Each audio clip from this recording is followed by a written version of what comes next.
देवी सर्वभूतेषु शक्तिरूपेण संस्थितां नमस्तस्यै नमस्तस्यै नमस्तस्यै नमो नमः। यह उद्घोष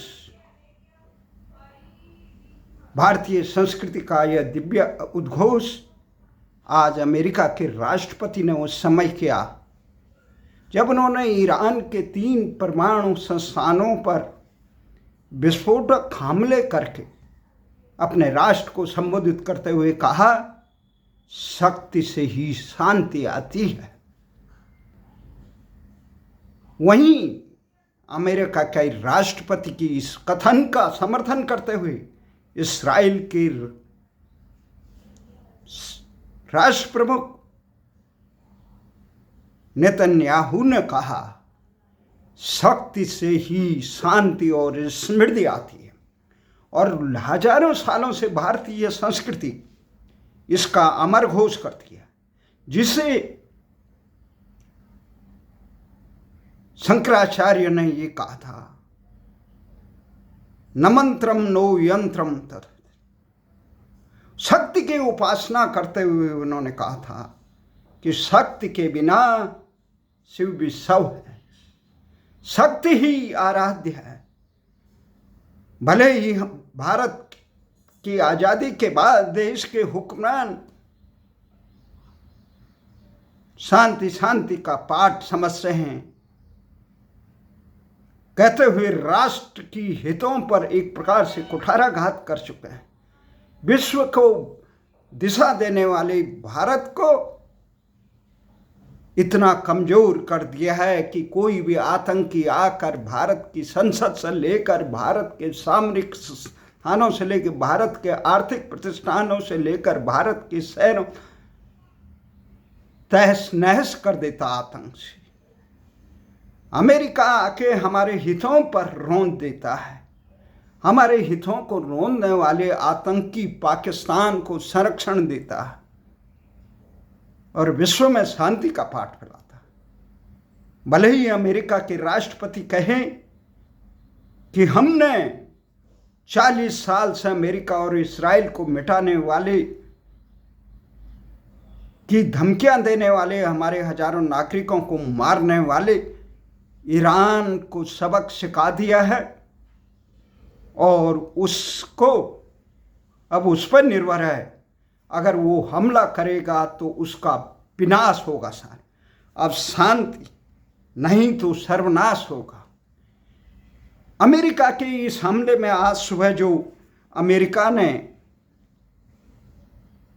ईरान के 3 परमाणु प्रतिष्ठानों फोर्ड, नताज और इस्फहान पर अपने घातक B-2 बम्बर के से और बंकर तोड़ने वाले बमों से 30 टन आज घातक प्रहारों से इन तीनों का शांत किया। इसके शांत करने से अमेरिका ने संदेश भले ही ये दे दिया अपने अहम की संतुष्टि, परंतु इससे पूरे विश्व में तनाव फैल गया, जहां रूस से लेकर यूरोप के आधे से ज़्यादा संघर्ष देश एक तरफा हमला करने के लिए रोक रहे थे। वहीं संयुक्त राष्ट्र संघ के महासचिव ने इस हमले को, अमेरिका के इस हमले को इस क्षेत्र में शांति के लिए गंभीर खतरा बताया।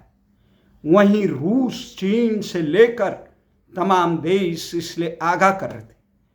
यह ठीक है कि शक्ति से ही शांति आती है, पर विद्या विवादाय धनम मदाय शक्ति परेशान परपीड़।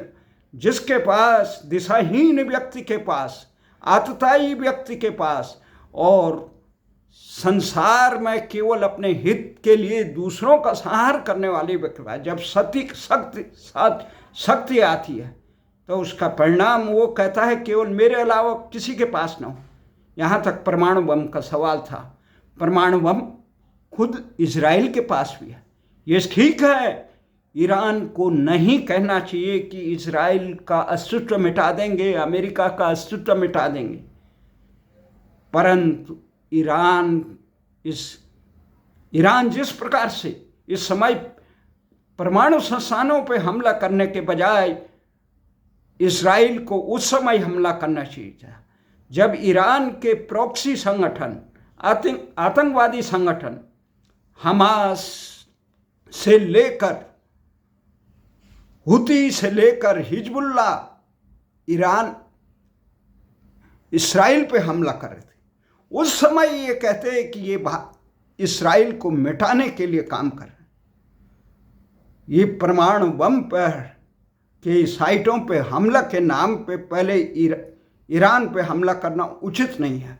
अगर आपके पास, इजराइल के पास परमाणु बम है तो ईरान को भी परमाणु बम रखने से कोई न्याय विधान नहीं रोकता। विधि का विधान ये कहता है सबके बराबर, परंतु उन हथियारों का दुरुपयोग न ईरान को करना चाहिए, न इराक को करना चाहिए, न अमेरिका को करना चाहिए। अमेरिका इस दृश्य से, चाहे पहले परमाणु बम जो मारा है नागासाकी और हिरोशिमा में, वो मानवता के लिए खिलाफ था। ये विश्व युद्ध का निर्णय हिरोशिमा और नागासाकी के लोगों ने नहीं लिया था, वो लिया था तो जापान के टोक्यो में रहने वाले हुक्मरानों ने लिया था, वो हिटलर ने लिया था, वो मुसोलिनी ने लिया था। उन पे हमला करते, निरपराध लोगों को मारना। आपने पाकिस्तान को अपना आतंक का पूरे विश्व को आतंक से छल निकलने वाली पाकिस्तान को अपना बगल वीर बनाया। उस पर हो रहे भारत के हमले को रोकने की आपने कोशिश की, रोका आपने। आप खुद रोका ही नहीं, पूरे विश्व में ऐलान कर रहे हैं, दर्जनों बार ऐलान कर चुके हैं। भले ही भारत के प्रधानमंत्री ये कहे कि नहीं किया, परंतु हकीकत ये है कि अमेरिका ने ही अपने आतंकी प्यादे को, अमेरिका हमेशा लोकतंत्र के और स्वतंत्र नीति के खिलाफ रहता। अमेरिका हमेशा आतंकवादियों और जहां लोकतंत्र को रोनने वाले, चाहे पाकिस्तान हो चाहे सीरिया का वह आतंकी हो जिस पर अमेरिका ने खुद ही करोड़ों डॉलर इनाम रखे थे, चाहे ओसामा बिन लादेन को बनाने का काम अगर किसी ने किया, ठीक है, अमेरिका को अपने हितों की रक्षा करने का है, पर अमेरिका को यह अधिकार नहीं है। एक तरफ वो नाटो से पूरे विश्व को छलनी कराई, यूक्रेन की जो लड़ाई, हम तो ये कह रहे थे पुतिन कि ट्रंप आकर के इस लड़ाई को ख़त्म कर, परंतु ट्रंप ने भी वही नियम अपनाए जो अमेरिका के पूर्व शासनाध्यक्ष, कि अमेरिका के अलावा, अमेरिका ग्रेट अगेन, ठीक है अमेरिका ग्रेट अगेन, पर दूसरों को जीने का अधिकार ना दो, दूसरों को सम्मान का अधिकार ना दो, दूसरों को विकास का अधिकार ना दो। केवल टैरिफ लगाएगा तो अमेरिका, विकास करेगा तो अमेरिका। भारत के तमाम विकास के द्वारों को बंद करने का काम अमेरिका कर रहा है। अमेरिका अपने बड़ी कंपनियों को, बहुराष्ट्रीय कंपनियों को, एप्पल जैसी कंपनी को कह रहे हैं भारत में आप अपने संस्थान मत बनाइए, निर्माण मत करिए, उत्पादन मत करिए। वहीं चीन के साथ बगल भी रहा। भारत जो विश्व में अमन शांति का संदेश है, उसको रोकने का काम अमेरिका कर रहा है, उसके विकास का। यह ठीक है कि भारत किसी से टकराव नहीं चाहता है। भारत के प्रधानमंत्री के लिए ये समय एक तरफ कुआं एक तरफ खाई हो चुका है। भारत को सबसे पहले शक्तिशाली बनाना है। इस देश में तथाकथित तमाम शांति की नीतियां नहीं चलें। शांति उसी भुजंग को जिसके पास घर लो। और भगवान राम ने भारतीय इतिहास से सदा रहा, भले ही प्रधानमंत्री कहे ये युद्ध का समय नहीं, शांति का समय नहीं, समाधान नहीं। भारत की संस्कृति के निर्णय समाधान युद्ध से आए। जब आत्ताई आसुरी शक्तियां पूरे मानवता को ग्रसित करने में लग जाती है, विकास को ग्रसित करने में लग जाती, उनको रोकने के लिए भगवान कृष्ण ने कुरुक्षेत्र में खड़े होकर अर्जुन को कहा था, परित्राणाय साधूनां विनाशाय दुष्कृतां धर्म संस्थापनार्थाय और संभवामि युगे। अमेरिका को चाहिए कि वो इसका अनुसरण करे, अमेरिका को नहीं भारत का अनुसरण करे, अमेरिका खुद अपने को उस आचरण माने। भगवान राम ने ये कहा था, बिनाई न मानत जले जल गए 3 दिन बीत, बोले राम सकोप तप भय भी न हो न बिरी।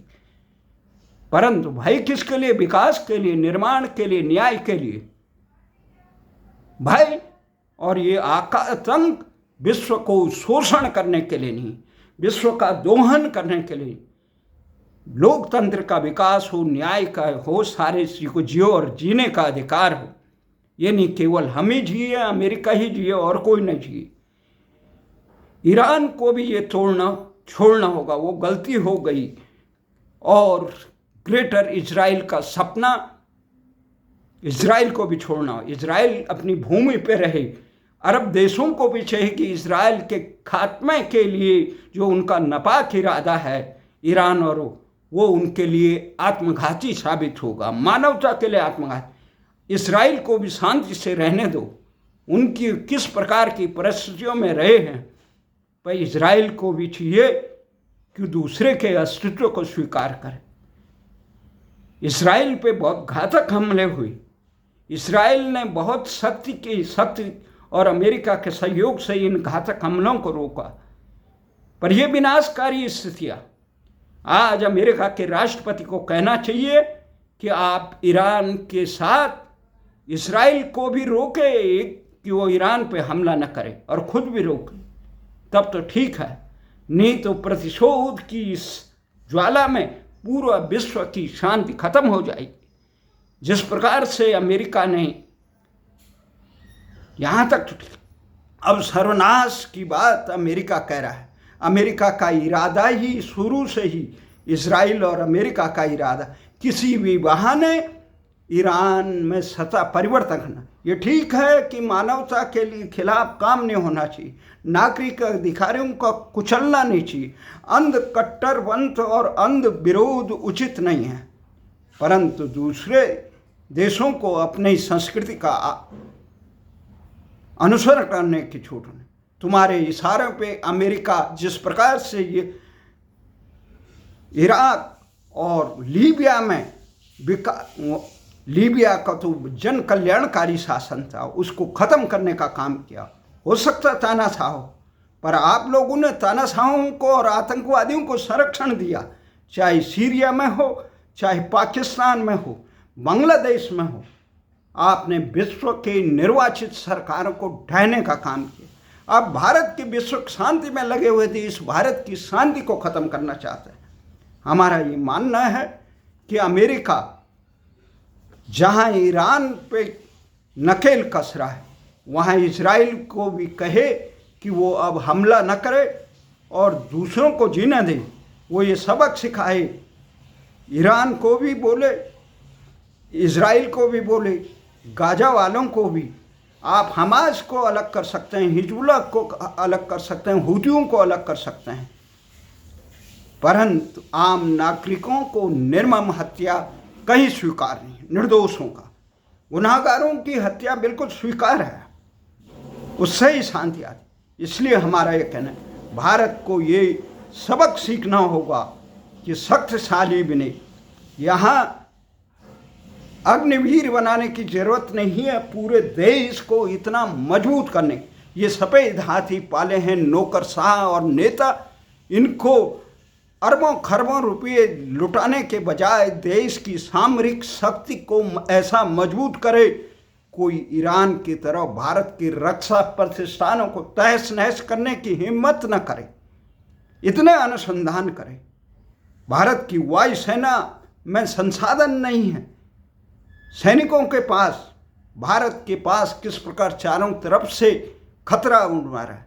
इसलिए अमेरिका हो के इस आतंक से और इस कदम से भारत को सबक लेना चाहिए कि वो तमाम राष्ट्र, भारत जो चौतरफा, एक तरफ चीन, पाकिस्तान, अमेरिका, और इस देश में भारत की संस्कृति को मिटाने के लिए लगे हुए लाखों करोड़ों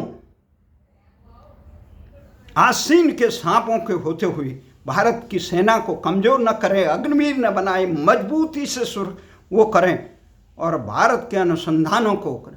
हवाई के लिए अपने केवल कुर्सी के लिए चुनाव न लड़ें, राष्ट्र को मजबूत करने। जिस प्रकार से घुसपैठियों को अमेरिका बाहर कर रहा है, उसी प्रकार की नीतियों को अपनानी चाहिए। राष्ट्र विरोधी तत्वों में जो भारत की संस्कृति, भारत की भाषा और भारत की आराध्यों के खिलाफ बोलता है, उन पर निर्मम हत्या, निर्दोष लोगों को चाहे किसी धर्म, मजहब, संप्रदाय, क्षेत्र, भाषा, लिंग का हो, उनको नहीं।